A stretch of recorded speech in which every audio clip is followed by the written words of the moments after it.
Assalamualaikum warahmatullahi wabarakatuh. Nama saya Ina Salwa dengan NIM 2401040473. Jadi saya akan menjawab pertanyaan nomor 1. Nomor 1 ini berkaitan dengan kasus syikak dan hakamain. Adapun dasar hukum, Allah Subhanahu wa taala berfirman dalam Quran surah An-Nisa ayat 35 yang artinya, dan jika kamu khawatir terjadi persengketaan antara keduanya suami istri, maka kirimlah seorang hakam dari keluarga laki-laki dan seorang hakam dari keluarga perempuan. Jika hakam itu bermaksud mengadakan perbaikan, niscaya Allah memberi taufik kepada suami istri itu. Nah, adapun perselisihan yang terus-menerus dan sulit didamaikan disebut syikak. Dalam kasus tadi Rizky Ardiansyah dan Wiska Salsabila, konflik telah melibatkan keluarga dan menemui jalan buntu.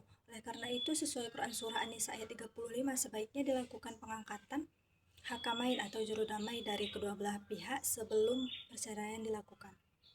Fungsi hakamain adalah meneliti penyebab perselisihan, menjadi mediator yang netral, mengupayakan perdamaian, atau memberikan pertimbangan terbaik bagi kelangsungan rumah tangga. Meskipun talak berada pada suami dalam kasus syikak ini, upaya perdamaian melalui hakamain sangat dianjurkan. Jika perdamaian gagal, maka perceraian dapat ditempuh sebagai jalan terakhir. Baik, saya akan menjawab soal nomor 2. Nomor 2 ini berkaitan dengan analisis lapas talak. Pertama, seperti dasar hukum yang Rasulullah SAW bersabda, sesungguhnya segala amal tergantung niatnya. Hadis riwayat Bukhari dan Muslim. Nah, dalam fikih ini talak dibedakan menjadi yang pertama talak sari, lafaznya jelas dan menunjukkan memang perceraian. Yang kedua talak kinayah, lafaznya sindiran yang memerlukan niat. Nah, adapun ucapan tadi, kita selesai pulanglah kamu ke rumah orang tuamu, ini termasuk lafaz kinayah karena tidak secara tegas menyebutkan kata talak atau kata cerai. Karena termasuk lafaz kinayah atau keabsahan talak ini bergantung pada niat suami. Jika saat mengucapkannya tadi si Ziaul Haq tadi berniat menceraikan istrinya, maka talak jatuh.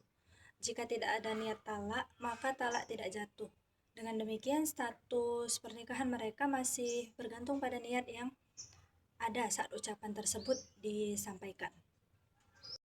Baik, saya akan menjawab soal nomor 3. Selanjutnya ini berkaitan dengan kasus jihar. Adapun dasar hukumnya, Allah Subhanahu wa taala berfirman dalam Quran surah Al-Mujadilah ayat 2-4 yang menjelaskan tentang jihar dan kafarahnya. Adapun ucapan suami tadi, bagiku punggungmu sekarang sama seperti punggung ibuku, ini merupakan zihar, yaitu merupakan istri dengan perempuan yang haram dinikahinya atau mahramnya tadi. Akibat hukum zihar ini adalah suami haram menggauli istrinya sebelum membayar kafarah. Nah, kafarah zihar secara berurutan. Yang pertama, memerdekakan seorang budak, atau jika tidak mampu berpuasa 2 bulan berturut-turut, atau jika tidak mampu memberikan makan 60 orang miskin. Setelah kafarah dipenuhi, hubungan suami istri dapat kembali dilakukan secara sah. Baik, saya akan menjawab soal nomor 4. Ini berkaitan dengan talak raj'i dan rujuk. Adapun Allah Subhanahu wa taala berfirman dalam Quran surah Al-Baqarah ayat 228, dan suami-suaminya lebih berhak merujukinya dalam masa menanti itu jika mereka menghadapi perbaikan. Apabila perceraian tadi, misalnya Uci Maharani tadi termasuk talak raj'i, maka mantan suaminya berhak melakukan rujuk selama masa idah masih berlangsung. Karena rujuk dilakukan 2 minggu setelah masa idah berjalan, maka rujuk tersebut sah menurut fikih. Tidak perlu memerlukan akad atau nikah baru, tidak perlu memerlukan mahar baru. Tujuannya harus untuk memperbaiki rumah tangga. Selama masa idah, mantan suami masih berkewajiban memberi nafkah, menyediakan tempat tinggal, tidak mengusir mantan suami dari rumah, memperlakukan mantan istri tadi dengan baik. Dengan demikian, tindakan mantan suami untuk rujuk masih sah selama masa idah belum berakhir. Baik, saya akan menjawab soal nomor 5. Ini berhubungan dengan ihdad bagi wanita karir. Dasar hukumnya, adapun Allah Subhanahu wa taala berfirman dalam surah Al-Baqarah ayat 234 yang artinya, orang-orang yang meninggal dunia di antaramu dan meninggalkan istri-istri, hendaklah para istri itu menunggu beriddah 4 bulan 10 hari. Adapun ihdad pada masa berkabung bagi wanita yang ditinggal wafat suaminya selama 4 bulan 10 hari tadi, dalam masa iddah wanita dilarang, yang pertama berhias berlebihan, yang kedua memakai wangian, Lalu selanjutnya menikah atau menerima lamaran secara terang-terangan. Namun dalam konteks modern tadi seperti kasus Rivalni tadi, dia merupakan seorang dokter yang dibutuhkan untuk menyelamatkan pasien. Berdasarkan prinsip maslahah dan darurat, ulama memperbolehkan wanita yang menjalani ihdad keluar rumah untuk kebutuhan penting, termasuk seperti bekerja tadi.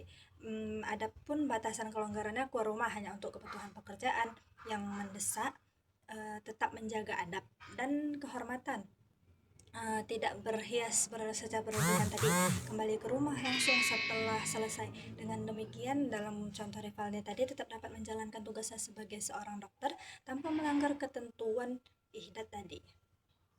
Selanjutnya saya akan menjawab soal yang terakhir, ya ini berhubungan dengan hadanah setelah menikah lagi. Adapun dasar hukumnya, Rasulullah SAW bersabda, engkau lebih berhak terhadap anakmu selama engkau belum menikah lagi. Hadis riwayat Abu Daud. Dalam fikih ini, ibu merupakan pihak yang paling berhak mengasuh anak yang masih kecil karena kasih sayang dan kedekatan. Namun ketika ibu menikah lagi, hak hadanah tidak selalu otomatis gugur, karena pernikahan baru dapat menjadi alasan untuk meninjau kembali hak asuh apabila terbukti mengganggu kepentingan anak. Jadi indikator yang harus dinilai ini adalah yang pertama, kemaslahatan terbaik bagi si anak tersebut.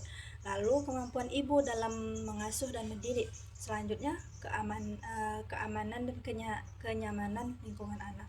Lalu kesehatan fisik dan mental anak, kemampuan memenuhi kebutuhan agama, pendidikan, dan kasih sayang. Karena anak ini masih berusia 3 tahun, pada dasarnya si ibu tadi lebih tetap diutamakan dalam pengasuhan. Namun hakim dapat memindahkan hak hadanah kepada ayah apabila terbukti kepentingan dan kesejahteraan anak lebih terjamin di bawah pengasuhan si ayah tersebut. Jadi adapun kesimpulan dapat kita petik, pernikahan baru Gina tadi tidak otomatis menggugurkan hak hadanahnya. Yang menjadi pertimbangan utama menurut fikih menakahan adalah kemaslahatan dan kepentingan terbaik bagi anak tersebut. Sekian, wassalamualaikum warahmatullahi wabarakatuh.